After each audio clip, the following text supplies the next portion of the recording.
Bakit mo pa piniling mag-isa? Dito lang naman ako pag kailangan mo ng kausap. Agad na pupunta. Daming lalaki nakapaligid, sa akin pa din naman nasasabik. Di mo kailangan pa na sabihin, alam kong ako pa din bukang bibig mo. Alam mo naman na may kakaiba, bakit mo pa piniling mag-isa? Dito lang naman ako pag kailangan mo ng kausap. Agad na pupunta. Daming lalaki nakapaligid, sa akin pa din naman nasasabik. Di mo kailangan pa na sabihin, alam kong ako pa din bukang bibig. Oh, teka bakit ba ganon? Mas pinili mong mapag-isa kesa sumama sa akin at pag-usapan baka magkaimala. Kung may pwede man na mangyari, bakit hindi na lang natin gawin? Kung isa to sa mga dahilan para lang sa atin at makabalik, di ko rin nasasayangin ang oras na ikaw aking katabi. Bawat oras at minuto mahalaga, akin ang sasagarin hanggang umabot sa punto na bumalik ulit sa dating gawi. Wala nang balak sayangin na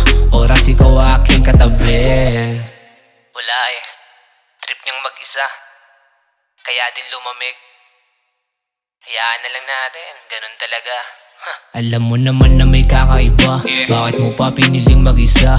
Dito lang naman ako pag kailangan mo ng kausap. Agad na pupunta. Daming lalaki nakapaligid, sa akin pa din naman nasasabik. Di mo kailangan pa na sabihin, alam kong ako pa din bukang bibig mo. Alam mo naman na may kakaiba, bakit mo pa piniling mag-isa? Dito lang naman ako pag kailangan mo ng kausap. Agad na pupunta. Daming lalaki nakapaligid, sa akin pa din naman nasasabik. Di mo kailangan pa na sabihin, alam kong ako pa din bukang bibig. Naman na may kakaiba, bakit mo pa piniling mag-isa?